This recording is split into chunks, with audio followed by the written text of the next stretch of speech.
Hello, everybody. Welcome to my very first episode of Tea with Tui. I am so excited that you have joined us on this journey.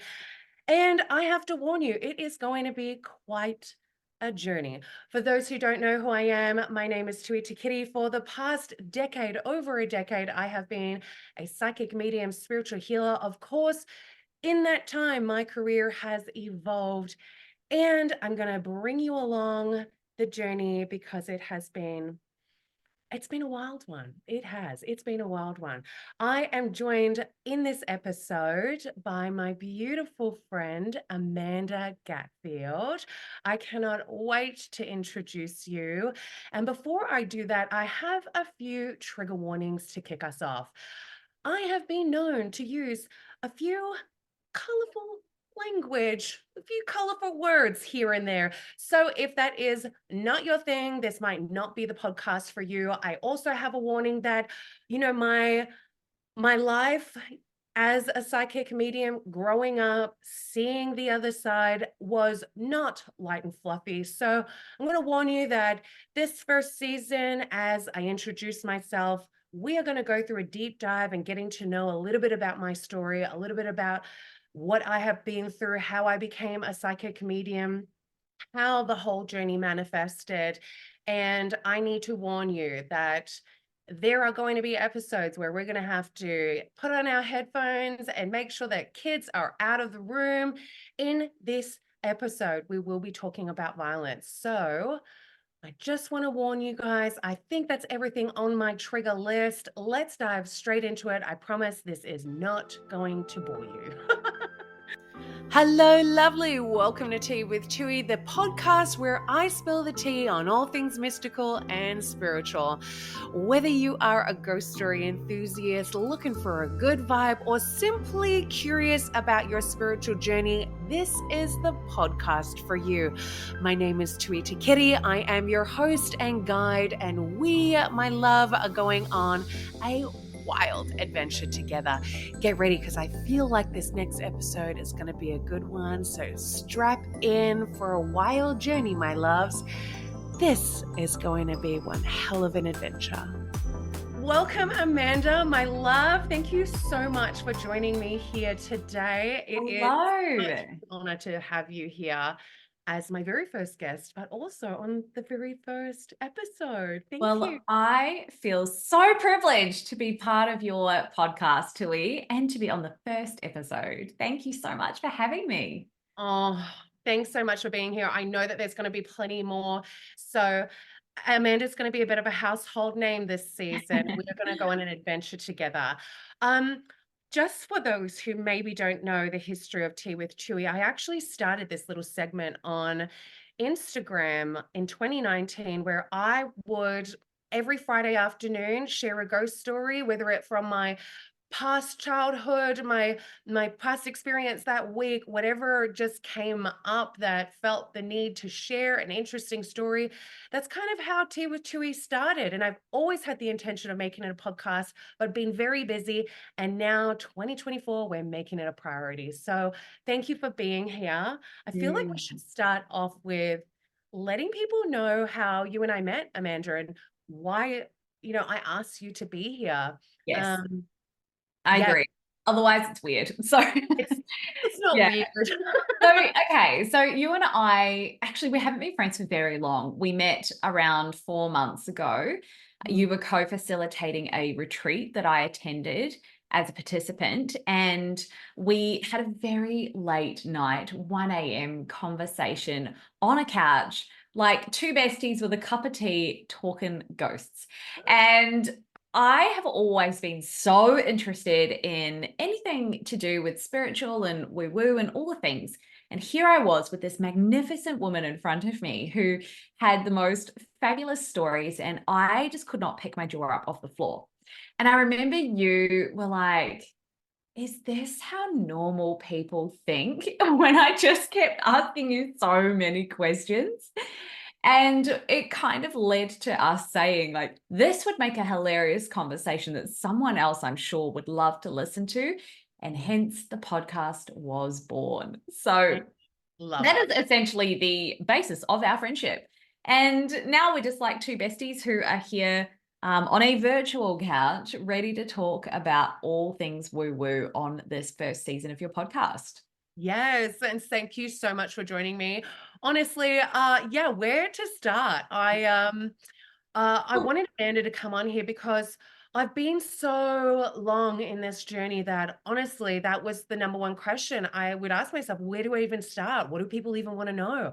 I've been in the thick of the forest for so long doing my thing that what I perceive as normal is vastly different to how others walk through life, which is where where that question really came from. Was it really dawned on me that people don't know this stuff. And I I'm really excited to share my version of what's kind of Mm. manifested in life and what it's been like to grow up with spirit, because I really don't know any different. Well, I'd love to. Why don't we revisit the conversation that you and I had on the couch then? Because as someone who is quote unquote normal, I found this conversation so fascinating. So tell us, why don't we go back to that conversation? I was asking you about your earliest memories and first experiences with spirit, and what was that like for you? Yes. So there's two stories that come up to mind that I think are going to be really interesting. Uh The first one, which is probably one of my earliest memories that I have, it's hard because I feel like both memories kind of go hand in hand. They might have been about 2 years apart. So going back so far, the timeline kind of blurs. But one of the first ones that I actually experienced was um, this is maybe where I should warn people who have experienced violence. This one might not be the story for you, but it's just what happened to my life. So, when I was really little, maybe about 5 years old, I remember going to sleep. I shared a room at the time with my little sister. And as I was sleeping, it was very random how this all started. I remember one night waking up and in a panic because I couldn't breathe. It was as if I literally forgot how to breathe. And I think what's interesting is that when I think about this story, I can really hear this sense of, am I dumb in the back of my mind? Why can I not breathe? Why can't I remember to breathe? I literally couldn't remember to breathe out of my nose, in my mouth, nothing. I just had like this mental blank. And I don't know what happened, but I know that as I was becoming aware that I literally could die, I remember thinking, if I don't breathe, I'm not going to be here anymore. The panic starts to set in. And as the panic sets in, I can see the shadow looming over my head. Um, and being super freaked out. And literally, the only other memory that I have is that I snap out of it and I wake up the next morning. And I think that is so bizarre. I consciously remember kind of thinking, what's wrong with me? Like, who forgets how to breathe? But I remember waking up that morning like, big breaths in the mouth, big breaths through the nose, big breaths. The following night, I never really thought of any, like, I brushed it off, I guess, and never really thought too much about it. Went back to sleep. And this happened consecutively, like nights in a row, where the following night, I remember going to sleep, and this time the same thing happens, except when I open up my eyes, I can see a man over me with his hands wrapped around my neck. This time I'm not seeing a shadow. I can see a Caucasian male. I can see that he's got scruffy hair. I feel like he had a hat, but you know when people have got hat hair and then it's all scruffy? He felt um he felt like rage was like oozing out of him. And I just remember feeling a memory in my body that he's found me, and the feeling that I got was he's either here for vengeance or he's here to off me. As that was happening, I remember very clearly what might have been only a few seconds. For me as a child, I remember it so vividly that it feels like time kind of warped and things went really slow for a while. I actually remember the indents of what I would call acne in his face. I remember him being really dirty, like dirt on his skin. I remember the black clothes that he wore. And I will never forget the pure anger and rage that he looked at me. That's what I know that I remember, is that it's like my eyes started to go black and then I was out. I have a feeling that I might have passed out. I'm not sure. I can't really remember how we got out of that. Um, I just remember being like absolutely petrified in the morning and knowing, actively knowing that that one wasn't a dream. The first one, I thought, it's just nothing. The second time it happened, I really knew like this isn't a dream. And Mm. I knew something was wrong, and I really wish that I could tell you guys that I ran to my parents and I told them. I actually grew up in a really strict household, and I didn't feel safe to go wake up my parents in the middle of the night without being yelled at. So in the morning, I remember just shutting my mouth and not talking about it and almost ignoring it, I guess Mm. is the And right. how does a 5-year-old even articulate what that experience was, first of all, Yeah, and decipher, was that a bad dream, a nightmare, or did that really happen? yeah. So, wow, okay. And Yeah. then what happened next? So I I have to share this. Like, adult eyes looking back, I know that it was a ghost. Back then, I had no idea what it was. Mm. I didn't suspect that it was a spirit. I didn't suspect that it was a ghost, but I knew that this man was not physically in my room. I could physically see him. He was not holographic. He was not see-through. I could physically see him like I'm seeing you on the screen right now. Mhm, mhm. Um, but I, at that stage, didn't even have the words to put into place what it was that I was going through, really, Mm, not just mm. seeing what I was experiencing. So the third night that this happened, I remember going to bed petrified, like really scared to go to bed. Strangely enough, I don't know why I still didn't tell my parents that I was too scared to go to bed. Adult eyes looking in, I know child eyes seeing this experience. Um, I just remember that I was probably, I remember feeling like I'd probably just get in trouble and just be told to go to bed. Yeah. That third night, even now I can feel it in my body. My heart is racing. I want to cry. I remember being so scared to go to bed that night that I tried really hard to stay awake. I think I'm going to get emotional. I'm going to try to get rid of that energy because we don't need that here. Um, I tried really hard to go to sleep that night, but I can remember even in my body right now feeling panic and adult eyes looking in, I know that I was in fight or flight. Child eyes witnessing what was happening and going through this experience completely different. All I know was that anytime that my eyes would close and that I would try to anytime that I could register that I was falling asleep, I'd almost like panic, wake up, and I would do that several times during the night. And my how the room was situated, my sister was to my right in her single bed. I'm on mine. And at the end of my bed, there is the entrance to our room. So at that time, the door was open. I Mhm. remember like freaking out, getting started, looking to the door and seeing the shadow.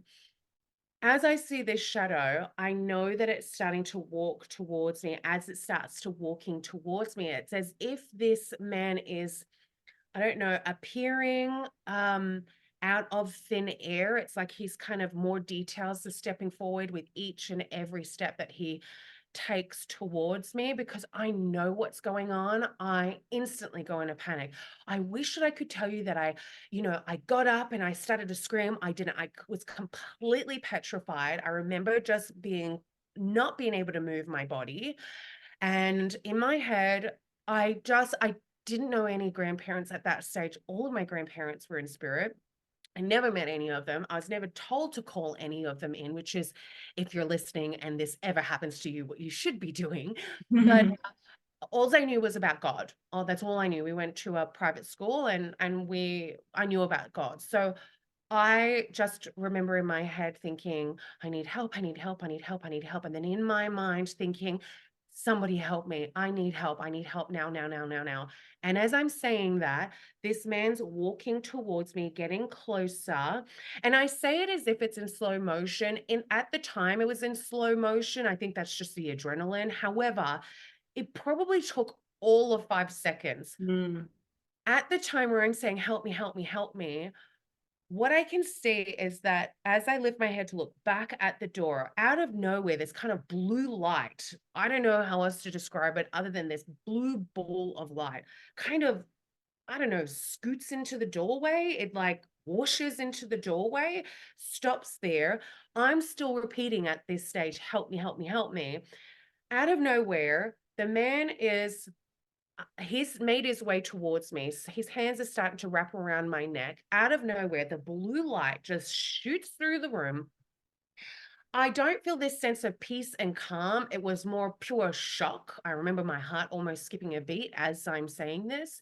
And I don't know how to explain it. It was almost like this man was kind of ripped out of the room and taken out of the window. And I I never experienced another thing like that while I was little. Again, that was probably one of my earliest memories that I have with spirit. The other one's a little bit more nicer, but that one, yeah, that was kind of my introduction to the spirit world was Wow. violence. Wow. And your sister was asleep the whole time? You never told her about it? No, no, like, no, which I know feels weird. Like, even for now, I'm Yeah. like, why wouldn't I Yeah. say? Like I can understand not telling your parents if you were a bit scared of them, Yeah. but surely you'd tell your sister. No, my family, I very much was the black sheep of the family. I grew up with three sisters. I'm sorry, I was one of three sisters in the house. I actually have a huge family. I'm one of eight siblings. However, these three are with my mum. So I'm the middle child. Mm, Elder child and the youngest child, they were really close. And I was kind of the outskirts. right. I was the one that was left out, which is great because it means that I'm now super independent. But at Mm, that stage, no, like my sister and I, we could not be more polar opposite. right. She is Okay. the yin to my yang. And growing up, because mom always says, because we were close in age, where, I think like 12 or 13 months or 11 months, I don't know what it is, but we're really close in age. And mom always said she shouldn't have had children so close because we never got along, ever. She was the last Interesting. person that I would told any of this to. Yeah, okay, interesting. Yeah. So when did you figure out what the blue light was? Adult. A lot of the stuff that I figured out was later in life. And the only reason I remember that is because somebody else asked me about what my earliest memories were. And it really had to stretch my mind. And when I really looked back, because I didn't see a person, I can't tell you that it was an angel. But what I can say is that in my time and my experience with spirit, I do believe that it was Archangel Michael. Mm, Um, he has been one of my guides in the back, and very, like, if it wasn't for him, there's no way that I would be reading people now. There's just no way. He's been one of my main spirit guides on this journey. And I really believe that that was almost one of our first interactions, but that was definitely the first interaction that he had to intervene in our story. Um, yeah, I didn't meet Archangel Michael until formally meet him, I guess, until I was in my 20s. But I Interesting. think that's going to be another conversation for another episode because that one's quite interesting as well. And then the other memory that I have is this one really shifted, it kind of shaped my life. I didn't know then that I was speaking to angels, but I think because I went to a Catholic school, when I saw the wings, I just never really, it was almost like no really big emphasis was made on that. Okay. Yeah, so I used to have periodically the same angel come and in the middle of the night, don't know why they all are around nighttime, but what I do know is that spirit will typically talk to us at nighttime because it's when our mind is less chatty, it's less distracted. Right. Um, Always the theme with mine is that as a child, it was nighttime. This angel, they would never wake me up, but I would be woken up by what they were saying. He would basically come into my room, appear out of thin air. He didn't walk through a door. I just always remember him being there, appearing out of thin air. And he had this huge scroll that he would read to me every single night, periodically for quite a long time. After that, it started being like a week, once every 2 weeks, once a month, to the point where I knew this in my body, in my mind, in my soul. This angel would say to me that I've come to earth for a really big mission. And for me to pursue that mission, there were a lot of things that I needed to achieve before the age of 21. And he would read these things off this scroll. It was a lot of what I can remember was that I would be experiencing things so that I could have a level of understanding of people. Adult eyes looking back, I know that it was so that I could understand what people were going through as they were going through in their journey. I never knew why. Mm. As a child, I didn't know that this is why I had to do these things. I was just told that they would happen. So this list was long. It wasn't like a quick list. It was something that was going to take me 21 years to complete. On that list, I really want to say like it was all light and love, but it truly wasn't. I really believe that they were preparing me for how tumultuous my life was going to be. Yeah. Um, Part of the things that's on that list that I feel like I have to talk about is as he would read this list, I know that when he got towards the end of that reading,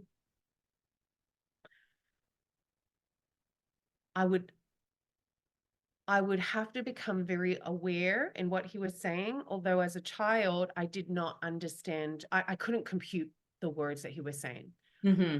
Here are some of the things that, just to get straight to the point before I get distracted, because I'm also seeing that um, he wasn't the only angel. There were other angels that were in the room, but he was just the one reading the scroll. So he would say to me that along my journey, I would meet a girl. It would be important for me to understand the mind of a criminal, the mind of people who, experienced and created drugs. Um, Along that list, this was always the last one. And he would always hold my hand, look me in the eyes, and say this. He would tell me that I would be graped before I was 21. He did not use the word grape, he used the real word. But at that age, at this stage, I'm 5 or 6, like I'm really young. I don't know what that word even means. Yeah. There's Yeah. no understanding. I never felt any fear about anything that he was saying. I never saw violence when they were showing me things. I just knew that there would be lots of things that I need to experience. Some of them were joy, some of them were lovely relationships, but for the most part, it was really understanding all the varieties of life. And, I really wish that I could tell you that I was really close to my parents and I told them everything and I told them things. I just didn't have that relationship growing Mhm. up in my household. Like I didn't. My parents were very busy working. Um, Yeah, I just didn't. Now look, I feel like I really was raised under a rock. My family also didn't really do a lot informing us about the real world. And, kudos to them. It probably wasn't really something that they were told either. It's just something that happens as you grow up. We live in such a different world now, to what it was when I was growing up, especially with the internet. Like there is just so much information out there right now that everybody knows how to Google or jump on a social platform and learn about a new subject. That wasn't the case for me. So, um, yeah, I remember that, there would be times in my life that I would do something and I could hear them saying in the background, "Oh, yeah, she's ticked off this off her list. She's done this off her list." And Wow. I would even like, especially around high school, I would get lots of reminders as the time was coming towards my 21st. There was a lot that I had not achieved. And it felt like for me, by the time that I started going into teens, right up until I was 21, honestly, I'd already achieved my list by the age of 19, 20. But it was like an intense, I really want to say it was an intense decade where there Yeah. was just one thing after another, and every single thing that this angel said came true. Yeah. Wow. Yeah. Yeah. I have this real blessing, and some would call it a curse, that I have a very clear knowing of what I'm here to do on earth. I have a very clear knowing of the path that I'm meant to take, the steps I'm meant to follow. And I wish that I could tell you that it's every single detail is planned out. It's not really like that. There is flexibility and flow for me to have my free will. Some things like relationships, I really want to say that it's fun dating as a psychic medium, but it's not. Spirit several times has told me, stop wasting your time. You've got a big job to do. They're just a distraction. Get back onto your road. And of course, like I'm naturally rebellious by heart. So I don't really like being told what to do at the best of times. So yeah, that we had some teething issues, Spirit and I. We definitely had some teething issues. To say the least. Yeah, like anybody else who's starting their journey, I'm sure, you can't help but rebel. Um, yeah, my rebel wasn't really, was I crazy in the end? My rebellion was more, don't tell me what to do. I'm gonna do what I want to do. Don't tell me what to do. Mm. Um, but yeah, really, really different upbringing. Yeah. Yeah. And so, yeah, I guess to like tie a little ribbon on that, or again, taking myself back to that conversation on the couch, picking my jaw up off the floor, just thinking, wow, you have literally experienced from such a young age right up until today, Yeah, um, this whole other realm of existence that exists and is with you all the time. And things that are going to happen in your life, when they're happening. Oh, yes, that's part of my mission and what I'm here to do. And just how unique that is. thank And you. so I guess I'm curious to ask you then, how did this experience lead you into working as a psychic medium and deciding, right, okay, I'm going to embrace spirit into what I do with the rest of my life and how I serve people? You are literally going to laugh. There is quite a wild story how I even ended up as a psychic medium. And that one we're probably going to have to do for another episode. But yeah, Okay. I basically came into this realm professionally because of a cheating scandal. Yeah. Woo, okay. It's Yeah. like it's giving me reality TV slash medium had a baby vibe. Like I can't, and I need to though. So I need to hear about this. I love it. I love it. You have Well, not told me this part. This part did not happen on the couch. no, yeah, we were talking for quite some time, and I remember being on that couch thinking, this is quite the story. And I feel like it should be recorded because you're probably going to ask me questions that a lot of other people would want to know. And I want to preface this too. Like, I have never met another psychic medium that has had the same experience as I have. But I Of course. want you guys to share your ghost stories. I want you guys to share your experience. You don't have to be a psychic, you don't have to be a medium, but I'd love for you guys to join in on the chat. If you have experienced a ghostly encounter, please let us know. I actually love hearing people's stories, and I would love to do a season where we're sharing other people's ghost Oh stories, my God. not just about mine. Stop. That would be a great season. Well, let's leave it just hanging there on the cliff with cheating scandal, shall we? Yes. I feel like we need to revisit this in another episode. Done, done. I can't wait. Thanks so much for joining me in this first episode. And I hope that I haven't just let your jaw drop on the floor either. I hope you guys are okay. Anybody who's got the heebie jeebies, just call in your angels, ask your loved ones to do a blessing over you. You are safe. As I'm saying this, I'm doing blessing over you too. I hope you guys have a wonderful day wherever you are. Know that you are loved, watched over, and we'll see you in the next episode. Thanks, guys. Mwah. Bye.